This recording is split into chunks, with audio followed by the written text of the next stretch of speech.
그러므로 한 사람으로 말미암아 죄가 세상에 들어오고 죄로 말미암아 사망이 들어왔나니 이와 같이 모든 사람이 죄를 지었으므로 사망이 모든 사람에게 이르렀느니라. 죄가 율법 있기 전에도 세상에 있었으나 율법이 없었을 때에는 죄를 죄로 여기지 아니하였느니라. 그러나 아담으로부터 모세까지 아담의 범죄와 같은 죄를 짓지 아니한 자들까지도 사망의 왕노릇 하였나니 아담은 오실자의 모형이라. 그러나 이 은사는 그 범죄와 같지 아니하니 곧 한 사람의 범죄를 인하여 많은 사람이 죽었은즉 더욱 하나님의 은혜와 또한 한 사람 예수 그리스도의 은혜로 말미암은 선물은 많은 사람에게 넘쳤느니라. 또 이 선물은 범죄한 한 사람으로 말미암은 것과 같지 아니하니 심판은 한 사람으로 말미암아 정죄에 이르렀으나 은사는 많은 범죄로 말미암아 의롭다 하심에 이름이니라. 한 사람의 범죄로 말미암아 사망이 그 한 사람을 통하여 왕노릇하였은즉 더욱 은혜와 의의 선물을 넘치게 받는 자들은 한 분 예수 그리스도를 통하여 생명 안에서 왕노릇하리로다. 그런즉 한 범죄로 많은 사람이 정죄에 이른 것 같이 한 의로운 행위로 말미암아 많은 사람이 의롭다 하심을 받아 생명에 이르렀느니라. 한 사람이 순종하지 아니함으로 많은 사람이 죄인 된 것 같이 한 사람이 순종하심으로 많은 사람이 의인이 되리라. 율법이 들어온 것은 범죄를 더하게 하려 함이라. 그러나 죄가 더한 것에 은혜가 더욱 넘쳤나니 이는 죄가 사망 안에서 왕노릇한 것 같이 은혜도 또한 의로 말미암아 왕노릇하여 우리 주 예수 그리스도로 말미암아 영생에 이르게 하려 함이라. 아멘. 여러분 앞에 피자와 김치전을 차려놓고 무엇을 드시겠습니까? 그러면 어르신들은 김치전을 고를 것이고 젊은이들은 피자를 고르겠죠. 의사와 간호사들을 이렇게 보니까 거의 다 아이폰 쓰더라고요. 전문직 종사자들은 갤럭시 잘 안 쓰고 아이폰 많이 써요. 시니어 예배와에서 보니까 대부분 갤럭시 폰 써요. 그러니까 사람마다 호불호가 달라요. 저도 아이패드를 쓰지만 갤럭시 폰을 쓰는데 사람마다 성향이 많이 달라요. 스위스에 갔을 때 루체른이라는 도시가 있는데 거기에 큰 호수가 있었어요. 그 가까운 데 리기산이라고, 거기를 케이블 타고 올라가는데 밑에 호수를 찍었는데 얼마나 아름다운지 가끔 한 번씩 이렇게 봐요. 친구하고 대화하다가 제가 그 얘기를 했더니 친구가 그 루체른 옆에 호수보다 더 멋있는 호수를 자기가 보고 왔다는 거예요. 여기는 청풍명월 충주호예요. 충주호. 제가 사진 보니까 루체른 갈 거 없어요. 이거 보면 돼요. 이게 훨씬 더 좋아요. 사진을 보면 그래요. 무엇을 우리가 선택할 때 A냐 B냐 고민할 때 어떤 사람은 A가 좋고 어떤 사람은 B가 좋고 또 반대 현상이 나타나고 그래요. 그런데 비교할 수 없는 두 사람이 닮은 점이 있어서 오늘 본문에 소개되죠. 한 사람은 아담이고 한 사람은 예수 그리스도예요. 서로 놀랍게 닮았으면서도 서로 완전히 반대되는 영향을 미친 사람, 그 두 분을 비교하고 있어요. 그래서 사실은 비교할 수 없어요. 비교해서는 안 돼요. 전혀 다르기 때문에. 그러나 아담이 최악이지만 그 아담은 예수님하고 비슷한 영향을 준 게 좀 있어요. 그래서 아담을 거론하는 거예요. 인류 역사를 어둡게 만든 이유는 12절에 나와 있습니다. 12절. 자, 중층에 있는 분들만 12절을 읽는데 2부 예배 때 중층에 있는 분들이 아래층보다 훨씬 크게 읽었어요. 그래서 제가 중층에 있는 분들에게 칭찬을 해드렸어요. 12절 읽어주세요. 시작. 그러므로 한 사람으로 말미암아 죄가 세상에 들어오고 죄로 말미암아 사망이 들어왔는 이와 같이 모든 사람이 죄를 지었으므로 사망이 모든 사람에게 이르렀느니라. 여기서 한 사람은 아담이죠. 아담이 금단의 열매 선악과에 손을 댔어요. 그리고 죄인이 됐어요. 그리고 죽었어요. 그런데 모든 사람이 아담의 후손으로 태어났다 하면 전부 안 가르쳐줘도 죄를 져요. 그리고 죽어요. 이것이 인류 역사에 이어져 내려온 일입니다. 애들에게 욕을 가르치나요? 애들에게 나쁜 생각을 하라고 하나요? 아니요. 원죄가 있어서 애들이 자기도 모르게 이기적이고 나쁜 말을 하고 나쁜 행동을 해서 부모가 그것을 바로 잡아주는 거죠. 죽음은 두 가지예요. 하나는 영적으로 죽어서 하나님과 단절되어 있고, 영혼과 몸이 분리되는 죽음 앞에서 두려워 떨고 있는 것. 이것이 아담 한 사람으로부터 파생된 일이다, 그런 말이에요. 한 사람이 어떻게 다수를 그렇게 피해를 줄 수가 있나요? 그것도 시대를 넘어서서 온 인류를 이렇게 고통 속에 한 사람이 몰아갔다는 것은 그거는 말이 안 된다, 이런 생각을 하시는 분이 있을 것 같아요. 그러나 2차 대전 중에 독일과 소련이 전쟁을 했는데 2,900만 명 죽었어요. 1,000만 명은 군인이고요, 2천만 명은 시민들이에요. 무고한 사람들이 많이 죽었어요. 1941년 6월 22일 날 히틀러가 독일군을 소련으로 들여보냈어요. 여러분, 독일 군인만 350만 명이 죽었어요. 수많은 희생자를 내고 전쟁이 끝났습니다. 소련이 이겼다고 하지만 너무 많이 죽었어요. 히틀러 한 사람의 오판이 수천만 명을 죽이는 거예요.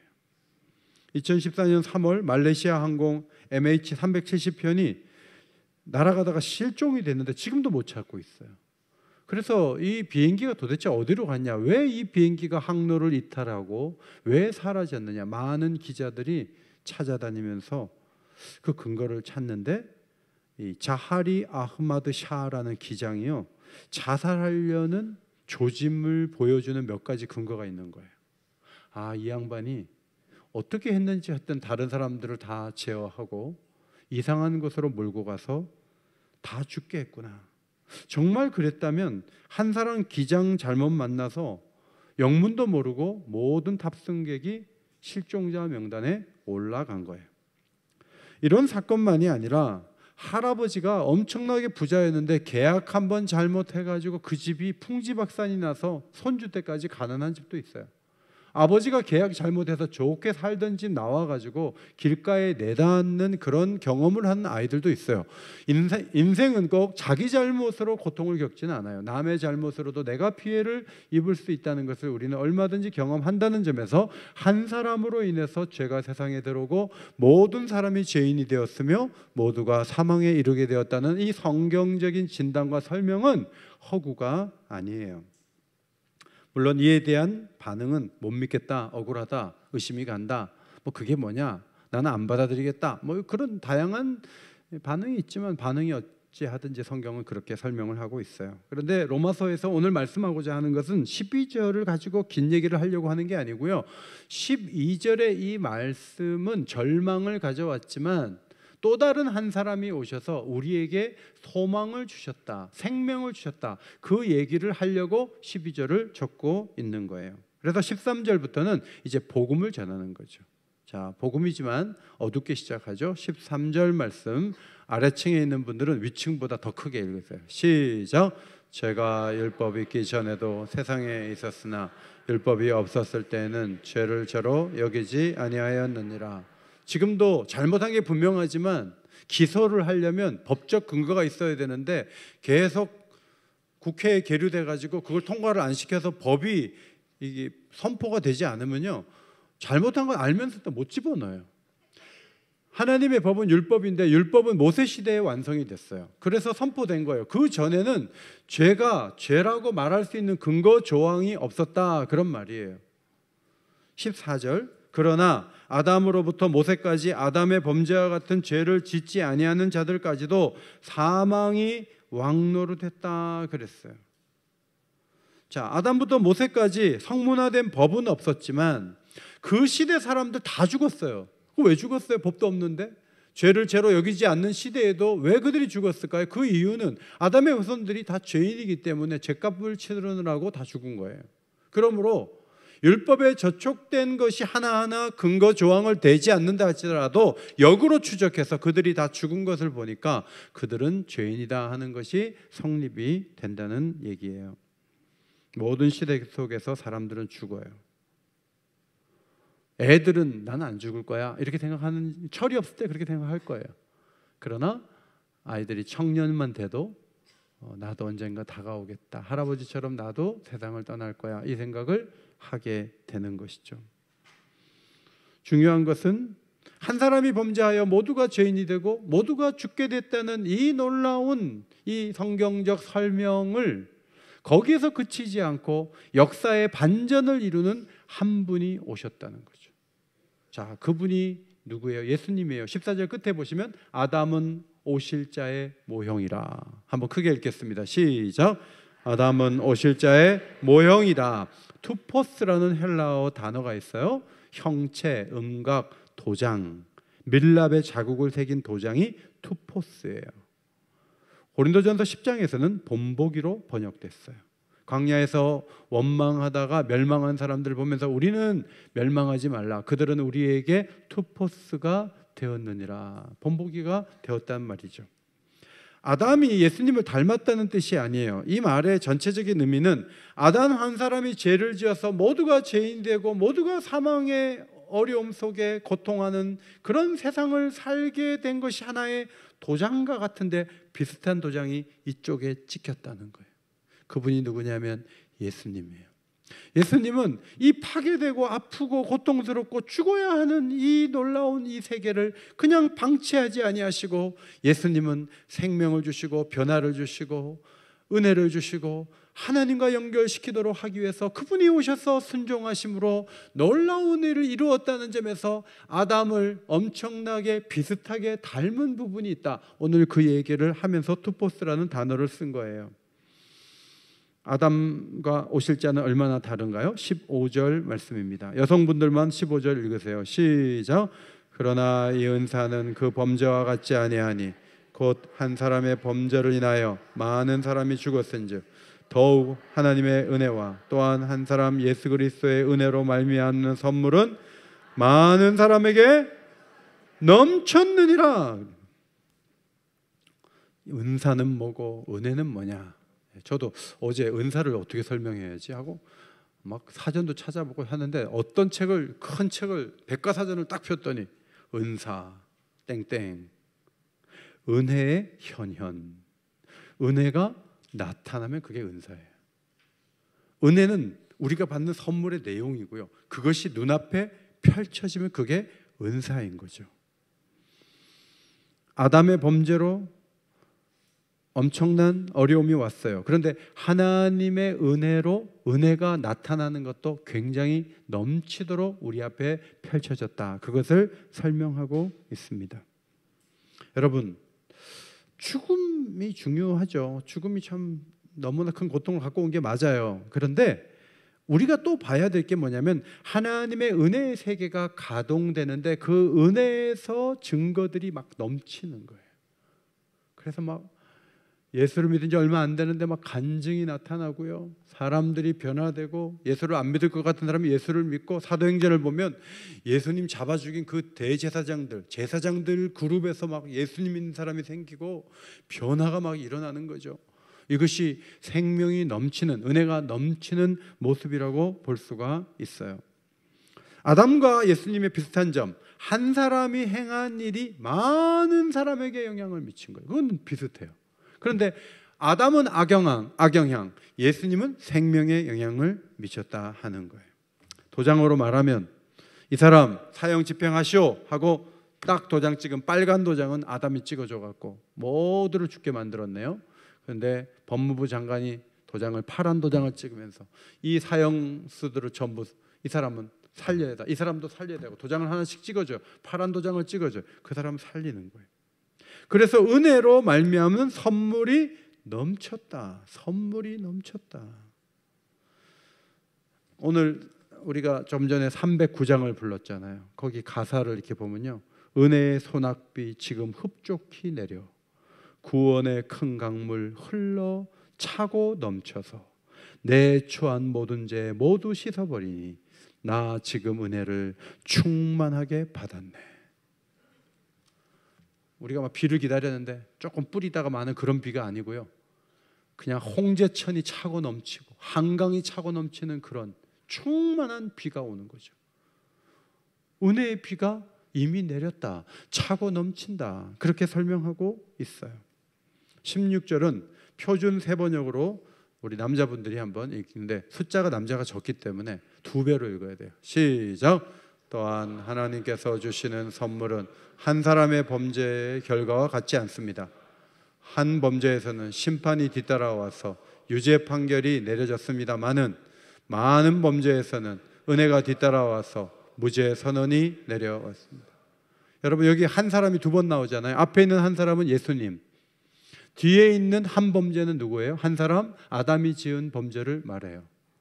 예수님은 범죄의 결과를 안겨준 그런 조상이 아니다. 그런 분이 아니다. 한 범죄, 아담이 범죄한 거는 심판이 뒤따라와요. 그래서 다 죽어요. 그거는 그들이 정죄가 된다는 것을 보여주는 거예요. 그런데 아담은 선악과를 따먹은 그 죄로 인해서 유죄 판결을 받고 죽었어요. 그러면 또 다른 율법이 분명한 그런 시대에 사는 사람들은 더 많은 죄를 더 분명하게 많이 지었어요. 그래서 그들은 더 심각한 심판을 받아야 돼요. 그런데 놀랍게도 우리는 죽을 수밖에 없다 하고 죽음의 줄을 서서 걸어가는데 뒤에서 누가 툭툭 쳐요. 보니까 은혜가 나를 치는 거예요. 나보고 무죄래요. 죄가 있지만 당신 살 수 있다. 죄인이 아니라고, 의인이라고 불러준대요. 그게 은혜가 우리에게 하는 말이라는 것이죠. 17절, 통치의 관점에서 아담과 오실자의 예수 그리스도를 비교하죠. 17절 다 함께 읽겠습니다. 17절 시작. 아담 한 사람의 범죄 때문에 그 한 사람으로 말미암아 죽음이 왕노릇하게 되었다면 넘치는 은혜와 의의 선물을 받은 사람들은 예수 그리스도 한 분으로 말미암아 생명 안에서 왕노릇하게 되리라는 것은 더욱더 확실합니다. 여러분, 안 죽을 사람 있어요? 다 죽어요. 병들어 죽든지 사고로 죽든지 남이 잘못해 죽든지 내가 잘못해 죽든지 다 죽을 거예요. 그거 부인할 수 있는 사람 없어요. 그런데 오늘 말하고자 하는 게 뭐예요? 넘치는 은혜와 의의 선물을 받는 사람들은 왕노릇한대요. 나 죽으면 어떡하지? 죽기 싫은데. 그런데 죽으면 어떻게 피해? 죽으면 피할 수가 없어. 자, 이것은 죽음의 왕노릇하는 사람들의 고백이에요. 그런데 그 다음은 생명이 왕노릇한다 하지 않고 문장을 잘 보시면 넘치는 은혜와 의의 선물을 받은 사람들이 예수님으로 말미암아 생명 안에서 왕노릇한다. 주어는 의의 선물을 받은 사람, 넘치는 은혜를 받은 그 사람이에요. 우리 말이에요. 그리스도인 말이에요. 우리가 왕노릇한다는 거예요. 죽을 게 확실해요? 더 확실한 게 있어요. 그것은 우리가 왕노릇한다는 거예요. 생명 안에서 생명을 꿈꾸고 회복을 꿈꾸고 세상에 가장 심각한 문제가 우리에게 던져지지만 그거 괜찮아, 예수님이 해결하셨어 이러면서 우리가 그것을 어느 정도 얼마든지 통제하면서 살아갈 수 있는 그 길이 확실하게 열려있는 줄 믿습니다. 그것이 우리에게 주어진 축복이라는 거예요. 너무 놀라운 말씀이에요. 사실 죽음 앞에서는 탄식이 이어져요. 저도 장례식을 1년에 한 3, 40번? 제가 입관실에 1년에 한 10번은 들어가는 것 같아요. 사역 가운데 경조사가 많아요. 특별히 돌아가신 분들 천국 잘 보내는 거 목사가 할 중요한 일이라고 생각이 돼요. 죽음은 참 고통을 주고 아픔을 줘요. 그런데 이제 장례식 갔다 오면 계속 죽음을 묵상하지 않고요. 제가 다른 걸 좀 시선을 좀 돌리죠. 그래야지 살지. 내일은 결혼식인데 우울하게 나타나가지고 어제 제가 장례식 했어요 이러면서 주례사를 해봐요. 그러면 유족이 아니죠. 가족들이 저 목사 저 너무 슬프다. 앞으로 오시지 말라. 그럴 거 아니에요. 넥타이 딱 갈아맬 때 마음을 확 바꾸고 밝은 얘기를 할 수 있어야 돼요. 장례식에 안 가도 죽음의 증상들이 있지만 여러분이 막 이기려고 나이가 들어 주름이 패이고 머리가 허해지고 기도 잘 안 들리고 이게 전부 노화 현상이잖아요. 그래가지고 흰머리도 좀 이렇게 뭘로 메꾸고 화장해가지고 80대 신부님 화장해갖고 60살처럼 이렇게 보이게 하고 변화를 주고 그렇게 우리가 나타나는 거예요. 죽음의 증상들을 조금씩 지우면서 그러면서 마음을 좀 다른 쪽으로 돌리죠. 여행도 좀 가고 달에 우리나라도 곧 우주선 보낼 거야 하면서 우주선 그 나로 쏘는데 거기도 한번 가보려고 하고, 그리고 남자들은 막 축구한다고 막 발로 공을 차는 사람이 있고, 또 공을 손으로 때리는 배구가 있고, 막대기로 치는 야구가 있어요. 그리고 채로 치는 탁구가 있어요. 공 하나 가지고 노는 거예요. 막 땀을 뻘뻘 흘리면서 막 재밌었다는 거예요. 그러면서 이제 죽음에 대해 생각하지 않는 거예요. 그런데 80 넘은 분에게 요새도 탁구 치십니까? 그러면 큰일 날라고 탁구를 치냐고. 80 넘어가고 탁구 못 치는 거예요. 허리 삐끗하면 큰일 나네. 그때는 걷는 운동하고 숨 쉬는 운동 하는 거예요. 더 하면 안 돼. 조심해서 다녀야 돼요. 여러분, 젊었을 때 뭐 이것도 하고 등산도 하고 뭐도 하고 뭐 하다가 나중에 어디로 가요? 죽음의 문 앞으로 딱 가게 되는 거예요. 기대했고 즐기는 거 다 무너져요. 올해 104세이신 김영석 교수님이 기도문을 썼대요. 어떤 지인이 보내줬어요. 무슨 기도를 하시나? 통일을 위해, 수출을 위해, 우크라이나 전쟁 중단을 위해, 튀르키예를 위해. 무슨 기도지? 네, 봤어요. 그 기도가 이런 기도예요. 이 세상 모든 이들과 맺어온 그 아름답고 소중한 추억들이 허락 없이 떠나는 그날 외로움으로 지워지지 않게 해주세요. 너무나 좋은 인연들을 맺었는데 그냥 외롭게 살다가 휙 가버리니까 아무도 그를 기억 못하고 그런 존재가 되지 않게 해주세요. 그 다음 문장이 뭐냐면, 다만 어젯밤 잠자리에 들듯 그렇게 가고 보내는 이별이 되게 하여 주소서. 그냥 잠자듯이 가게 해주세요. 뭐 통일이 어디 있어요? 수출이 어디 있어요? 그냥 자다가 가게 해주세요. 자식들 마음 아프지 않도록 그렇게 가면 좋겠어요. 이것이 104세 되신 철학과 명예교수님의 기도예요. 그러면 104세가 아니고 204세 되면 기도가 달라질까요? 아니요. 솔로몬이 말하죠. 그가 비록 1000년의 갑절을 산다 할지라도 2000살이에요. 행복을 보지 못하면 마침내 다 한 곳으로 돌아가는 것뿐이 아니냐. 2000년 살면 행복할까요? 2000년 내내 행복할까요? 제가 어른들한테 물어보면 행복한 날 며칠이에요? 그러면 손가락으로 살만할 만큼, 나머지는 다 어렵고 힘든 세월이었고 손가락으로 살 만큼 행복했다는 거죠. 그가 2000년, 그가 누구예요? 모든 소원에 부족함이 없어 재물과 부여와 존귀를 누리던 사람일 수 있어요. 앞부분에 그 내용이 나오거든요. 그런데 2000년을 살아도 어쩔 수 없어요. 다 한 곳으로 가야 돼요. 누구 때문에? 아담 때문에. 아담이 범죄해서 우리에게 죄가 왔고 우리는 죽음이 왕노릇하는 그 세계 속에서 우리도 언젠가 죽을 텐데 어떻게 하지? 이런 고민을 하고 살아가요.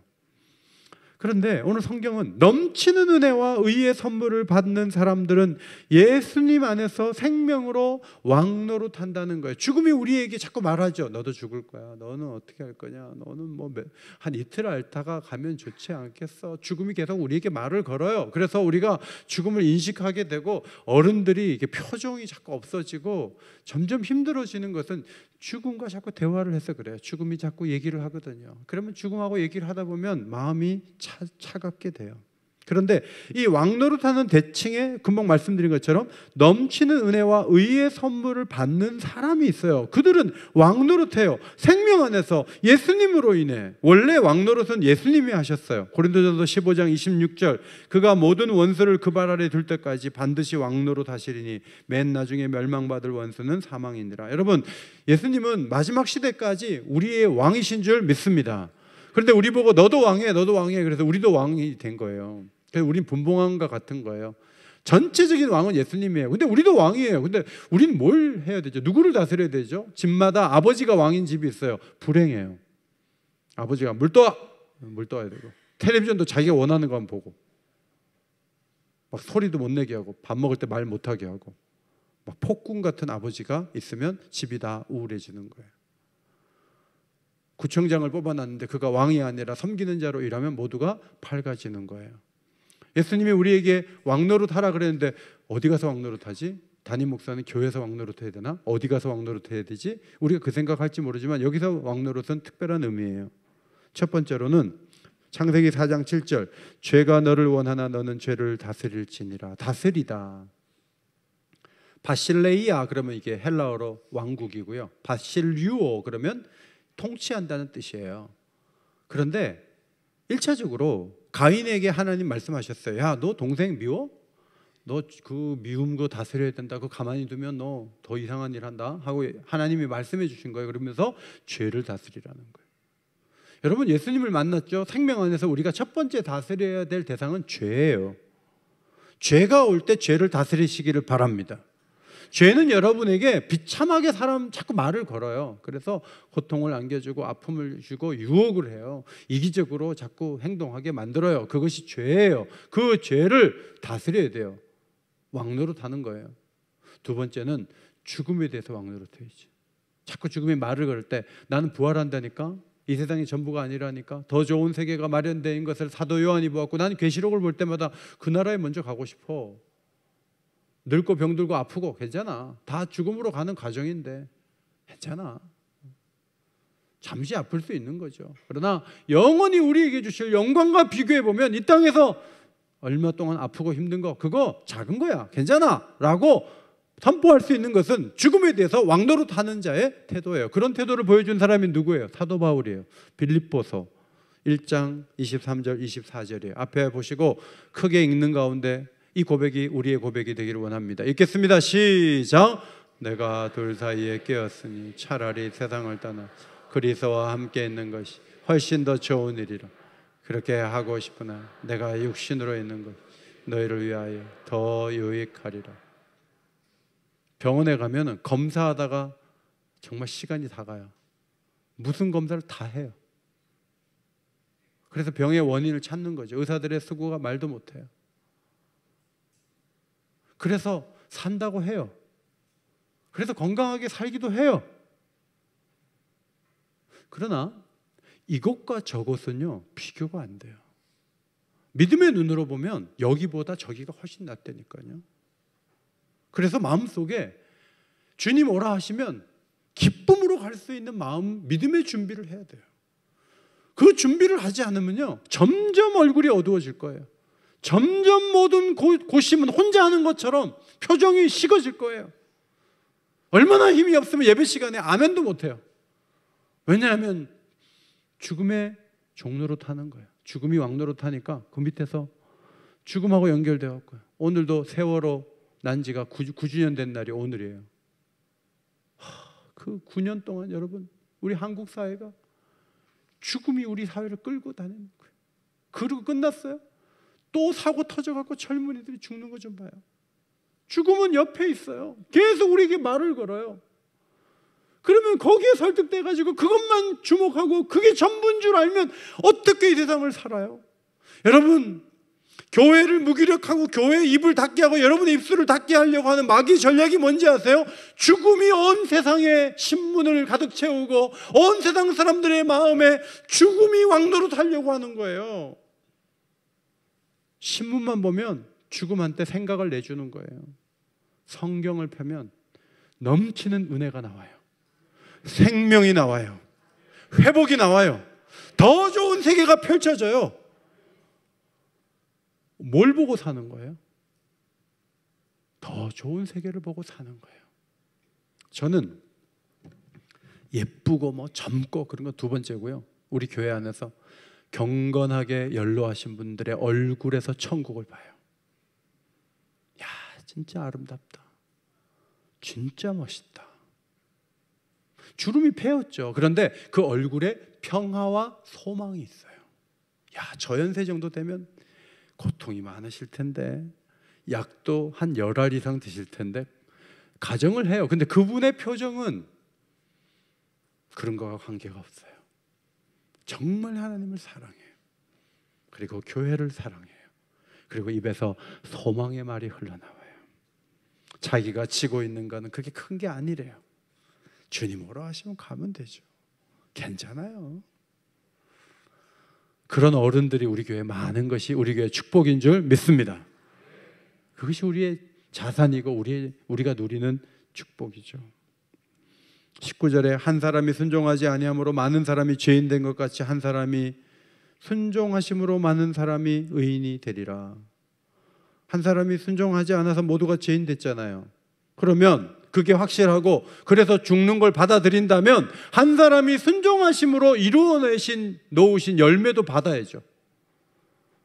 어떤 주는 의롭게 살았지만 어떤 주는 그 걱정하며 살았어요. 그러면 걱정한 주간에는 내가 죄인 되는 거예요? 아니에요. 예수님이 주신 보장은 너무나 분명하기 때문에 우리가 어떻게 살든지 간에 우리는 의인으로 사는 거예요. 그래서 내가 조금 부족했을 때에도 나는 하나님의 의인으로 세워주셨어, 나는 무죄 방면하셨어, 무죄 선언하셨어, 그 대상이야, 그 생각에서 물러서면 안 돼요. 20절, 율법이 들어온 것은 범죄를 더하게 하려 함이라. 그러나 죄가 더한 것에 은혜가 더욱 넘쳤다 그랬어요.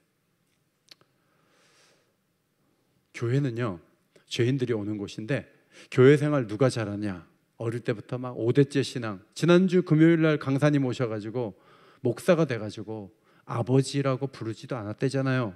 부인이 그만 살자고 얘기할 때까지. 기도원 가가지고 아버지 하나님을 처음 부르듯 했다고 고백을 했어요. 모태로부터 예수 믿은 거 귀한 거예요. 그런데 성령의 큰 은혜를 받지 못한 것은 정말 유감이에요. 죄가 보여야, 죄가 인정이 돼야 그 자리에 은혜가 오는 거예요. 수가성의 여인을 왜 찾아갔어요? 그 사람은 은혜 받을 만한 사람이에요. 남편이 6명 있었다니까요. 그런데 그가 복음을 듣고 물동이를 내려놓고 마을로 뛰어내려가는 그 발걸음을 좀 보세요. 거기 출발이 뭐예요? 그가 죄인인 것을 지적받고 받아들였기 때문에 그게 가능한 거예요.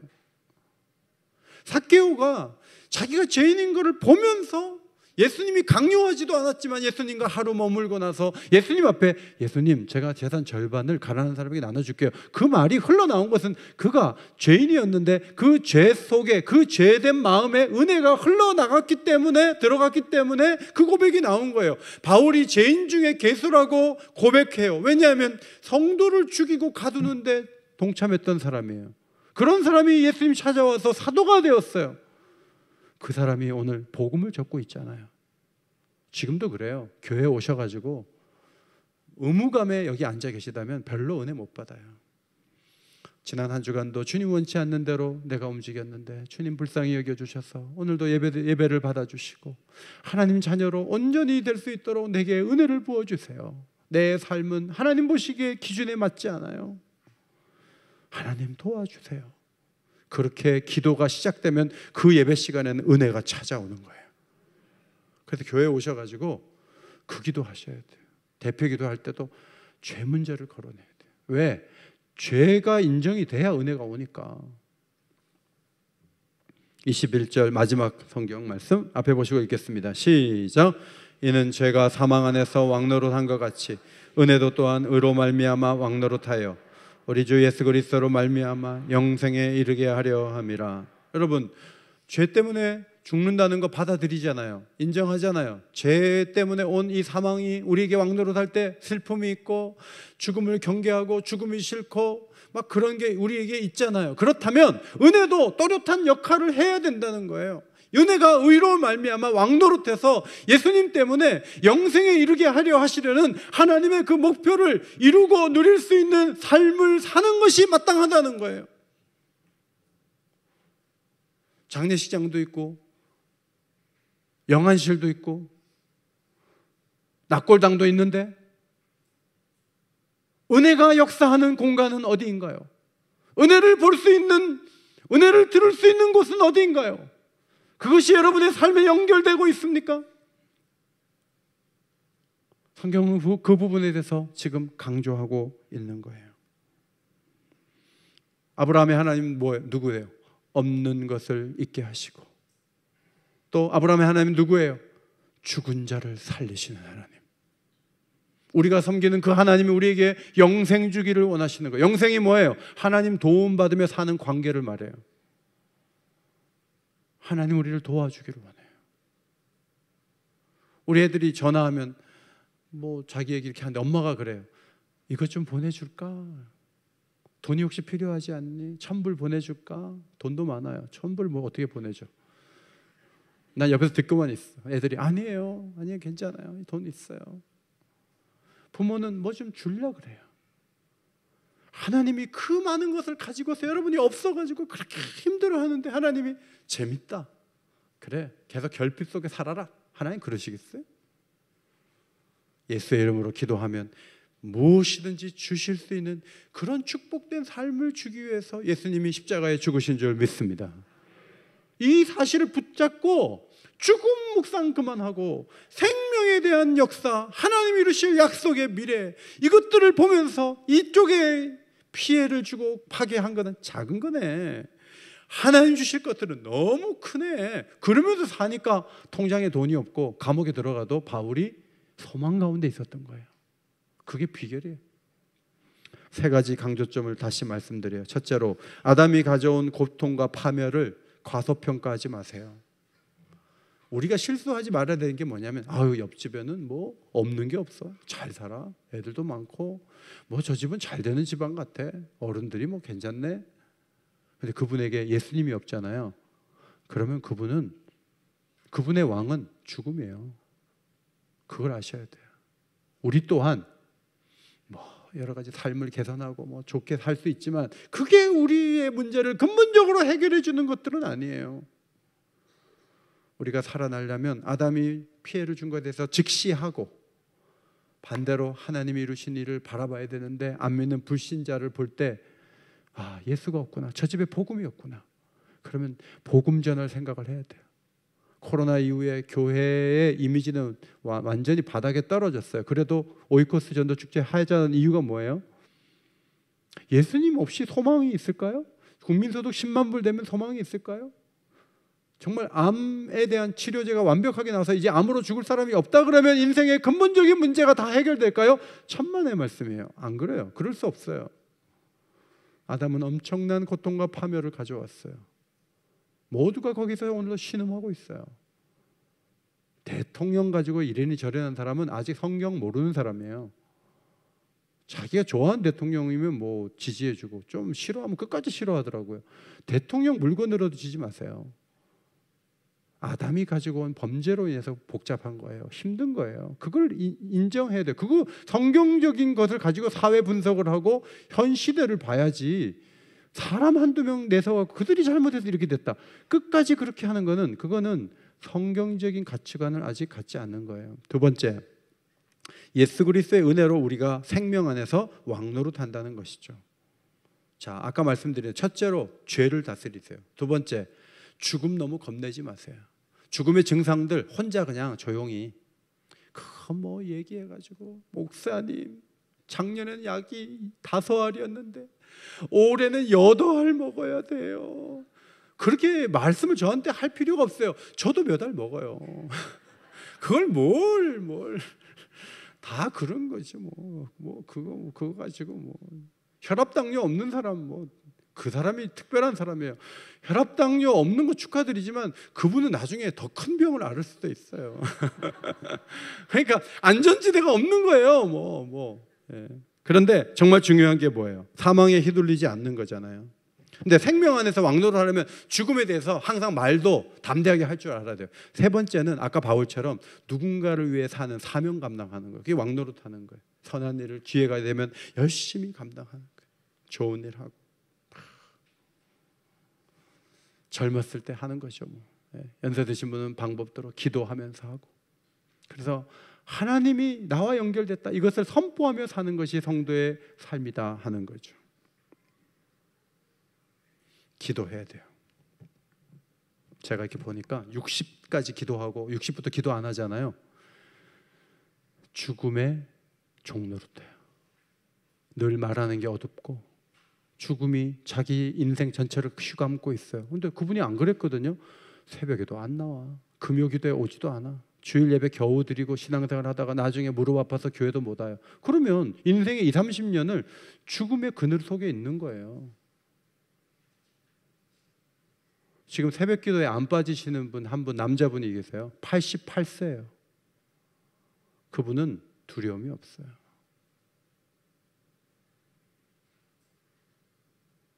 (30년) 신앙생활 했으니까 안 떨 것 같아요? 다 무너져요. 끝까지 기도해야 돼요. 기도의 줄을 놓으면 안 돼요. 죽을 때까지 기도해야 돼요. 죽을 때까지 말씀 봐야 돼요. 신문 조금 보고 말씀 많이 읽고 말씀 많이 듣고 성도들 가까이 하고 방심하면 안 돼요. 그러면 20, 30년 고통의 터널로 들어가요. 그러면 얼마나 힘든지 알아요? 세 번째, 한 사람의 순종하심으로 우린 의인이 되었고 영생에 이르게 되었어요. 자, 아담이 저질러 놓은 것, 우리가 어떤 노력하지 않고 우리가 뭐 해도 그냥 와가지고 우리를 괴롭히는 게 아담이 저질러 놓은 파국의 현장이죠. 그러면 예수님이 행하신 거는 막 우리가 노력해야만 그걸 누릴 수 있나요? 아니요. 믿음을 가진 자에게는 그냥 선물로 주세요. 그리고 영생이 뭔지를 누릴 수 있도록 역사해 주세요. 약간 퇴보할 수 있지만 완전히 무너지지는 않아요. 끝까지 우리를 지키시는 하나님이 우리를 붙잡고 계심을 믿고 예수님이 순종하셨기 때문에 현실은 힘들어도 이길 수 있다. 이 믿음을 갖는 게 매우 중요하고, 교회는 그 풍성함을 함께 나누며 확인시켜주고 긍지를 갖게 하는 공동체로 서 있는 거죠. 그래서 교회 생활 중요해요. 주가 일하시네, 이 가사를 좀 볼까요? 예, 주가 일하시네 가사. 예, 날이 저물어 가는데 나 혼자 빈들에 있네요. 그런데 신앙생활 해보니까 바로 그때 하나님이 찾아오신다는 거죠. 그 다음 가사, 내 힘으로 안 되는데 난 빈손이에요. 그런데 그때 하나님이 여호와 일에 준비한 걸 주시는 거예요. 이게 신앙이고 영생이에요. 제가 1절 부르고 여러분 2절, 그 다음에 후렴 같이 불러요. 날이 저물어 갈 때, 빈들에서 걸을 때, 그때가 하나님의 때. 내 힘으로 안 될 때, 빈손으로 걸을 때, 내가 고백해 여호와 이래. 2절 함께, 우리 모인 이곳에 주님 함께 계시네. 누리네 아버지 은혜. 적은 떡과 물고기 내 모든 것 드릴 때, 모두 고백해 여호와 이래. 주가 일하시네, 주가 일하시네, 주가 일하시네. 주께 아끼지 않는 자에게 주가 일하시네, 주가 일하시네. 신뢰하며 걷는 자, 예, 다시 한번 큰 소리로 주가 일하시네, 주가 일하시네, 주가 일하시네. 주께 아끼지 않는 자에게 주가 일하시네, 주가 일하시네. 신뢰하며 걷는 자에게. 이 시간 합심해서 한번 기도하겠습니다. 죽음의 증상이 널려있는 사회 속에서 얼마나 힘든지 몰라요. 내가 언제 죽을지, 부모가 언제 죽을지 걱정과 근심이 너무 많습니다. 근본적으로는 하나님을 등진 죄의 문제예요. 그것이 사망을 불러온 거예요. 그러나 한 사람의 순종하심으로 길이 열렸어요. 새로운 세계가 펼쳐졌어요.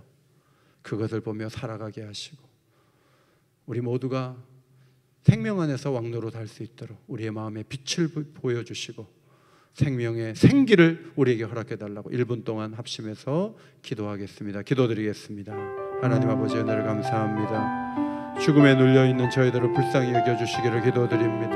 하나님의 도우심과 사랑 안에 서게 하시고 하나님 원하시는 길 걸어갈 수 있도록 도와주옵소서. 장사가 없습니다. 나이 들면 다 건강이 무너지고 아픔을 겪습니다. 언젠가 이 세상을 떠나야 됩니다. 우리가 그것을 알고 있습니다. 그러나 내세의 큰 영광을 바라봅니다. 아버지 도와주시기를 기도드리옵나이다. 성령의 도우심 속에 살게 하여 주옵소서. 기도의 줄을 놓지 않도록 주어 도와주옵소서. 말씀을 신뢰하며 걸어갈 수 있는 자들이 되게 하여 주시옵소서. 교회 생활 잘할 수 있도록 주여 우리의 마음을 이끌어 주옵소서. 하나님을 더욱 사랑할 수 있는 자리에 서게 하시고 온전하게 설 수 있는 성령의 사람들이 될 수 있도록 아버지 인도하여 주옵소서. 죽음만 생각하면 두렵고 슬프고 힘이 드는 현상은 한두 사람의 문제가 아니라 우리 모두의 문제인 것을 고백합니다. 그러나 이 죽음이 우리에게 왕노릇하지 못하도록 하기 위해서 예수님 보내주시고 순종하심으로 생명이 우리 안에서 약동하게 하시니 감사합니다. 우리도 부활할 것입니다. 우리도 이 세상보다 훨씬 더 좋은 천국에 갈 수 있습니다. 예수 이름으로 기도할 때 이 땅에서도 치유하시고 도와주시고 역사하실 것을 믿습니다. 주여, 기도의 줄을 놓치지 않도록 천국 가는 그날까지 예수 이름으로 기도할 수 있도록 우리를 능력의 손으로 붙잡아 주옵소서. 예수님을 찬양하게 하시고 예수님을 사랑하게 하시고 예수님의 발자취를 따라갈 수 있는 저희 모두가 되게 하여 주옵소서. 예수님 이름으로 기도하옵나이다. 아멘.